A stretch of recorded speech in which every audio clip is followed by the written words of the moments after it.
महिलाओं को या एससी एसटी के लोगों को कम अक्ल जान समझते हैं शायद, इसीलिए उनको लगता है कि अगर आप उनको कन्वर्ट कर रहे हैं तो आपको सजा ज्यादा मिलनी चाहिए। तो ये पूरा प्रोसेस जो है ये बनाया इस तरह से गया है कि उसके जरिए से कोई भी इस चीज को कानूनी तौर पे करने से डरेगा और पीछे हटेगा। जबरी तौर पर अगर कहीं कन्वर्जन कराया जाता है तो वो तो यकीनन गलत है ही, और ऑलरेडी उसके लिए बहुत सारे आपके पास प्रावधान है, आईपीसी में भी हैं। ये कानून बनाने की अलग से कोई जरूरत नहीं है। खास करके जिस तरह के प्रावधान लाए गए हैं वो जबरी कन्वर्जन को रोकने के लिए नहीं है, वो हर तरह के कन्वर्जन को रोकने का असर डाल रहे हैं। ये ट्रस्ट को खत्म करना चाहते हैं, मिसट्रस्ट को लाना चाहते हैं, और जो देश की डर की जो सियासत है, असल में डर ये देश की मेजॉरिटी के दिल में डालना चाहते हैं। किसी का बच्चा एक ज्यादा पैदा हो गया उसके लिए उस पर कानूनी कार्रवाई कर दो, ये कोई लॉजिकल तरीका नहीं है इसको डील करने का।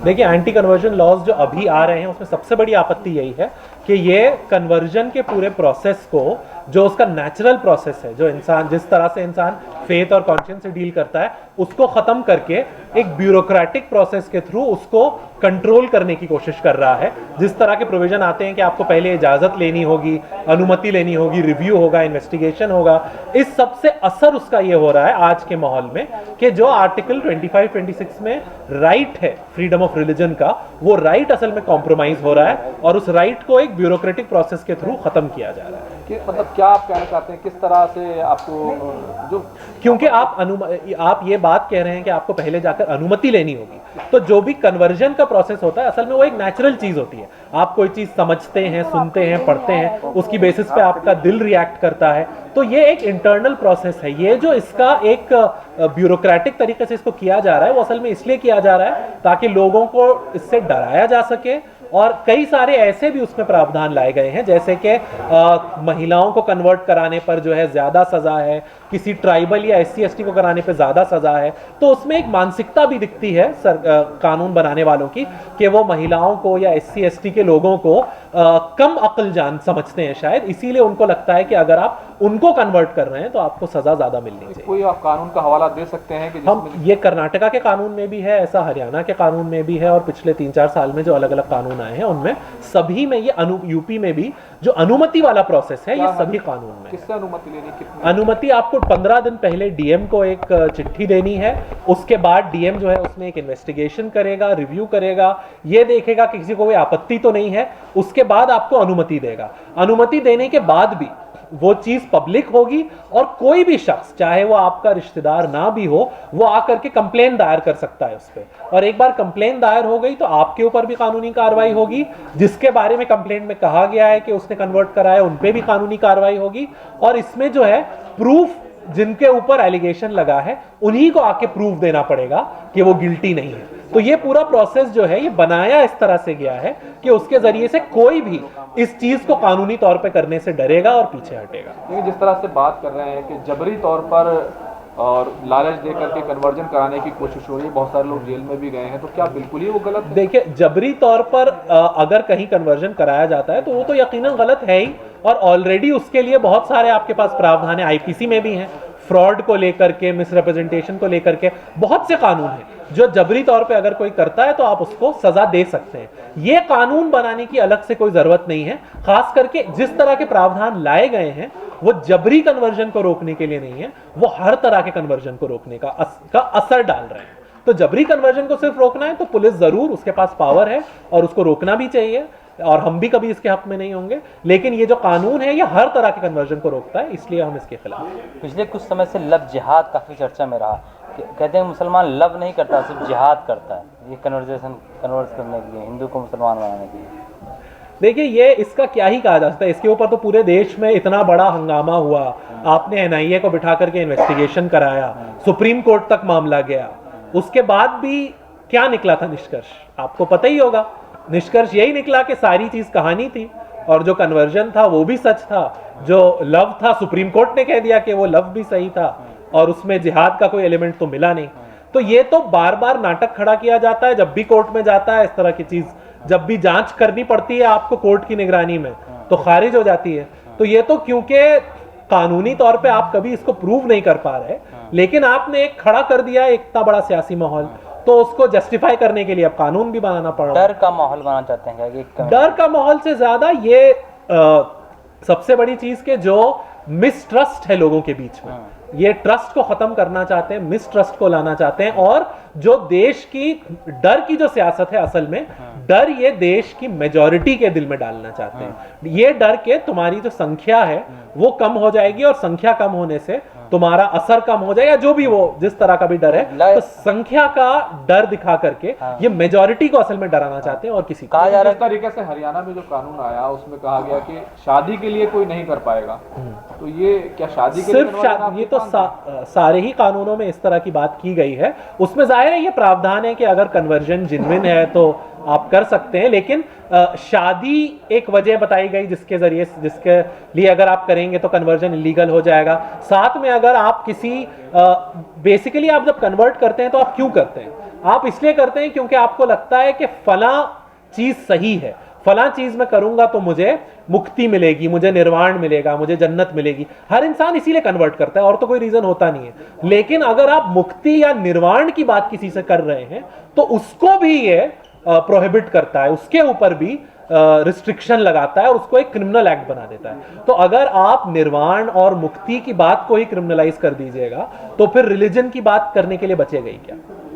सर ये जिहाद किस तरह का वर्ड है? हर चीज में जिहाद लगाते हैं, लव जिहाद, सब्जी जिहाद। देखिए ये तो आज हम लोगों का मुद्दा है भी नहीं, लेकिन जिहाद का वर्ड तो माने क्या है? नहीं, जिहाद का वर्ड तो आप सबको पता होगा। जिहाद का वर्ड मतलब होता है संघर्ष, और उस संघर्ष के लफ्ज को आज अब आप टीवी चैनल पे जाकर के जो भी मतलब देना चाहें दे दें। हाँ, लेकिन मतलब इसका ये तो खैर एक आप लोगों का, टीवी चैनल वालों का बनाया हुआ वर्ड है। हमने तो पहली बार आप ही लोगों से ये सुना है, हमने किसी किताब में आज तक ये डेफिनेशन तो नहीं पड़ी, इसलिए हमें डेफिनेशन पता भी नहीं है। जब चुने हुए नेता ही सांसद लेवल के नेता ही इस तरह के बयान देते हैं तो जनता तो उन पर विश्वास करती है, कैसे चेंज होनी चाहिए? देखिए इसीलिए जब चुने हुए नेता इस तरह की गैर जिम्मेदारी की बातें करते हैं तभी सिविल सोसाइटी को, सिटीजन्स को आगे आकर जो सही बात है, जो सही चीज़ है, वो फैक्ट्स की रोशनी में वो बात करनी पड़ती है। और क्या कह सकते हैं हम? आपकी बुक जो है एंटी कन्वर्जन लॉ पे है, लेकिन उसी दौरान मैंने कुछ देखा था कि मुरादाबाद की एक पिंकी नाम की लड़की ने एक राशिद नाम के लड़के से शादी की थी, तो पुलिस ने उस लड़की को गिरफ्तार करके उसको पुलिस स्टेशन जेल भेज दिया था और उसका अबॉर्शन भी करा दिया गया था। वहीं एक आगरा के एक साजिद नाम के लड़के ने एक जैन समुदाय की लड़की से शादी की थी, तो भीड़ ने उसके घर में घुसकर आग लगा दी। और वहीं आपके बरेली में जब दो मुस्लिम लड़की दो हिंदू लड़कों से शादी करती हैं तो पुलिस ट्वीट कर कहती है कि आपको यदि सुरक्षा की जरूरत पड़े तो हम आपको सुरक्षा देंगे। तो अगर मुस्लिम करे तो जिहाद और हिंदू करे तो इसको हम इस नजरिए से तो इसको देखना भी नहीं चाहते कि हिंदू करे या मुस्लिम करे। जब आप एक मिले जुले समाज में रहते हैं तो आप फिर बहुत तरह की चीजें होती हैं। हमें तो लगता है कि शादी ब्याह वाले ये जो मामलात हैं इसमें आप इस तरह का पुलिस का जो इंटरफियरेंस है उसके जरिए से आप एक सुखी समाज तो नहीं बना सकते। ये आपसी और घर परिवार वाले मामलात होते हैं, कम्युनिटी के, सोसाइटी के मामलात होते हैं। इसमें पुलिस के इंटरफियरेंस किसी भी तरह के वैसे भी जो है इखलाकी तौर पे ये कोई सही चीज़ नहीं है। और हम लोग तो नहीं समझते कि अगर आपको एक सुखी समाज बनाना है तो पुलिस के इंटरफियरेंस के थ्रू आप शादी ब्याह के मामलात को सुलझा सकते हैं। और इस तरह की जो रेटोरिक है वो तो समाज के लिए वैसे भी ठीक नहीं है। वो अगर होगी तो फिर इसी तरह के जो आप इंसिडेंट्स बता रहे हैं वो भी देखने को मिलेंगे। अक्सर मामलों में पुलिस की जो भूमिका होती है वो शक के दायरे में होती है। क्या नहीं लगता कि पुलिस में भी इस्लामोफोबिया ऐसी चीजें? देखिए ये तो बहुत बड़ा सवाल है, इसका जवाब देना हमारे लिए आसान नहीं है। सिर्फ इतना ही कहेंगे कि हमारी जो सियासी रेटोरिक की वजह के देखते हुए अक्सर जो हम पुलिस के एक्शंस देखते हैं, हमारी उम्मीद ये होती है कि पुलिस कम से कम इस तरह से बिहेव नहीं करेगी। हम मानना तो नहीं चाहते, ना ही हम मानते हैं कि पुलिस इस्लामोफोबिक है, लेकिन कभी कभार इस तरह की घटनाएं देखने में आती हैं। हमें उम्मीद है कि ये कुछ ऐसी घटनाएं होंगी जिस पर पुलिस भी सोचती होगी और शायद बेहतरी करेगी। सर, जिस तरीके से जनसंख्या नियंत्रण कानून की बात जो करते हैं उन्हीं की ही वही अपनी कानून को जो है तोड़ रहे हैं। जैसे देखिए हाँ, मैं ये जो पर्सनल चीज है उसके ऊपर हम कोई कमेंट नहीं करना चाहेंगे। ये बस इतना ही दर्शाता है कि ये कानून की बात करना कितना इलॉजिकल है। आप इंडिविजुअल्स को असल में बच्चे पैदा करने के लिए क्रिमिनलाइज नहीं कर सकते। पॉलिसी जब बनती है तो वो समाज को एक डायरेक्शन में ले जाने के लिए बनती है। एक इंडिविजुअल ने उसका वायलेशन किया, उसके लिए उसको सजा दे दो, ये हर जगह ये चीज काम नहीं करती। ये आप चोरी चकारी के मामले में, मारपीट के मामले में ये काम कर सकता है। जब आपको समाज में कोई परिवर्तन लाना हो तो वो परिवर्तन जो है इस तरह से हर एक इंडिविजुअल को सजा देने से, ये जो सोशल चीजें हैं, किसी का बच्चा एक ज्यादा पैदा हो गया उसके लिए उस पर कानूनी कार्रवाई कर दो, ये कोई लॉजिकल तरीका नहीं है इसको डील करने का। और हमारे मुल्क ने तो मुझे लगता है ऑलरेडी दुनिया को दिखाया है कि एक पॉपुलेशन कंट्रोल पॉलिसी किस तरह से आप बिना क्रिमिनल लॉ के चला सकते हैं। तो उसको ऑलरेडी हिंदुस्तान एक बहुत अच्छा एग्जाम्पल है, उससे छेड़छाड़ करने की कोई खास जरूरत नहीं। आप कह रहे हैं कि पॉपुलेशन कंट्रोल कानून की जरूरत नहीं है, तो क्या तथ्य हैं, क्या चीजें हैं जो जिसकी वजह से आपको लगता है कि बीजेपी के मेंबर ऑफ पार्लियामेंट जो रवि किशन बिल लेकर आए वो पूरे तौर से जो ठीक नहीं है, राजनीतिक है? देखिए, सिर्फ वो नहीं लेकर आए बल्कि हर सेशन में आप देखिए पार्लियामेंट में कोई ना कोई बीजेपी के मेंबर जरूर ये बिल लेके आते हैं और फिर 10 दिन तक टीवी न्यूज चैनल में इसकी चर्चा होती है। असल में उसको लाने के पीछे यही टीवी न्यूज चैनल की चर्चा है और वो माहौल बनाना जिसमें कि वो बात पॉपुलेशन कंट्रोल की करते हैं, लेकिन फिर से वही मेजॉरिटी के दिल में डर बिठाते हैं कि संख्या जो है उनकी कम हो जाएगी और किसी और की बढ़ जाएगी। संख्या के सियासत और ये पूरे मजहब को, कम्युनिटी को सिर्फ संख्या दर पे रिड्यूस कर देना, इसकी सियासत है जो असल में इस बिल के पीछे है। और अच्छा, 7 राज्यों में हिंदू अल्पसंख्यक हैं, तो क्या वो इंटर वाजिब नहीं लगता आपको? कौन से 7 राज्यों में अल्पसंख्यक हैं? नागालैंड, मेघालय। देखिए, आप उन राज्यों की बात कर रहे हैं जहां पे कि अल्पसंख्यक हुए नहीं है, जहां पे कि हिस्टोरिकली अल्पसंख्यक है। ऐसा नहीं है कि पिछले 70 साल में या इवन पिछले 100 साल में अल्पसंख्यक हो गए। ये वो राज्य हैं जहां पे एक ही सिर्फ है जो कि जम्मू एंड कश्मीर, जो कि हिस्टोरिकली मुस्लिम राज्य रहा है। आप जब नॉर्थ ईस्ट के स्टेट्स की बात कर रहे हैं वहां पे कुछ जगह ट्राइबल पॉपुलेशंस हैं, कुछ जगह क्रिश्चियन मिशनरीज का काम आज से नहीं काफी पहले से है। तो वो ऐसा नहीं है कि एक दिन में या 70 सालों में हुआ है। आजादी के बाद से ऐसा एक भी स्टेट नहीं है इंडिया में जहां पे कोई माइनॉरिटी मेजॉरिटी का क्वेश्चन बदल गया किसी भी एक के फैक्टर। सवाल ये है कि ये जो आरोप लगता है कि मुसलमान बच्चे ज़्यादा पैदा करते हैं और फिर हिंदुओं से कहा जाता है कि वो भी 4-4, 5-5 बच्चे पैदा करें, तो क्या ये आरोप गलत है? इसका कोई आंकड़ा तो है नहीं इसको साबित कर। आज तक ना तो वो पॉपुलेशन का जो बिल उन्होंने पेश किया, ना तो उन्होंने अपनी स्पीच में, ना उसके बिल के मसौदे में, किसी भी चीज में आज तक कोई आंकड़े नहीं पेश किए, क्योंकि इसका आंकड़ा है ही नहीं। इसका आंकड़ा कहीं एग्जिस्ट ही नहीं करता कि एक कम्युनिटी में किसी भी हिंदुस्तान में बच्चे ज्यादा पैदा होते हैं और दूसरी कम्युनिटी में कम होते हैं।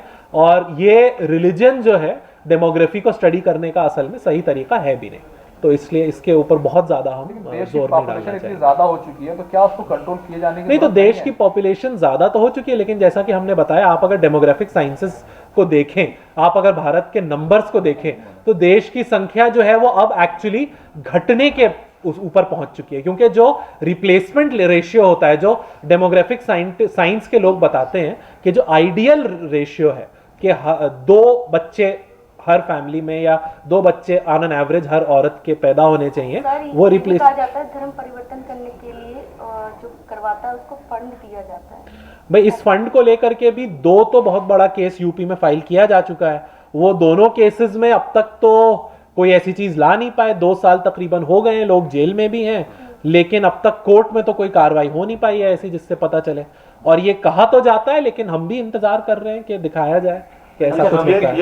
यही इल्जाम ईसाई मिशनरी पे भी लगा हुआ है, उसे कैसे देखते हैं? देखिए, ईसाई मिशनरी का तो मुझे बिल्कुल समझ नहीं आता। पूरे देश में जो जितने बड़े बड़े लोग हैं, चाहे पॉलिटिशियन हो, बिजनेसमैन हो, इंडस्ट्रियलिस्ट हो, सबके बच्चे मिशनरी स्कूल्स में पढ़ते हैं। आज तक वहां कहीं पे भी ये सुनने में नहीं आया कि किसी बड़े इंडस्ट्रियलिस्ट के बेटे को जबरदस्ती कन्वर्ट कराया गया हो। असल में क्योंकि क्रिश्चियन मिशनरीज दलित, ट्राइबल, पिछड़े तबके के लोगों को एजुकेशन से जोड़ते हैं और उनको वो शिक्षित करते हैं, उनके अधिकार की कॉन्शियसनेस दिलाते हैं।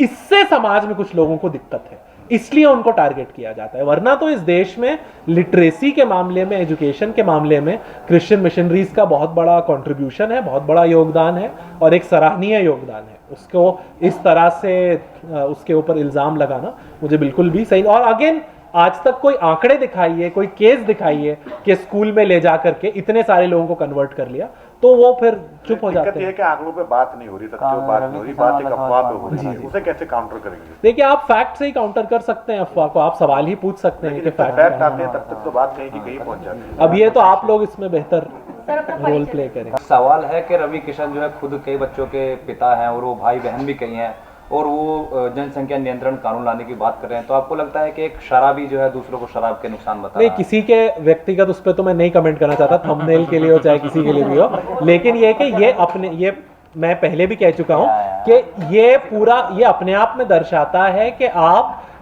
पॉपुलेशन कंट्रोल को क्रिमिनलाइज करने का आइडिया इलॉजिकल है। आप किसी शख्स के ऊपर इस तरह ज्यादा बच्चे पैदा करने के लिए कानूनी कार्रवाई करने की बात कीजिएगा तो इसी तरह की इलॉजिकल चीजें सामने आएंगी। पॉपुलेशन कंट्रोल जैसी पॉलिसीज जो हैं वो समाज के एक्सेप्टेंस से और सोशल कॉन्शियसनेस से आगे बढ़ती हैं, क्रिमिनल लॉ से। Thank you.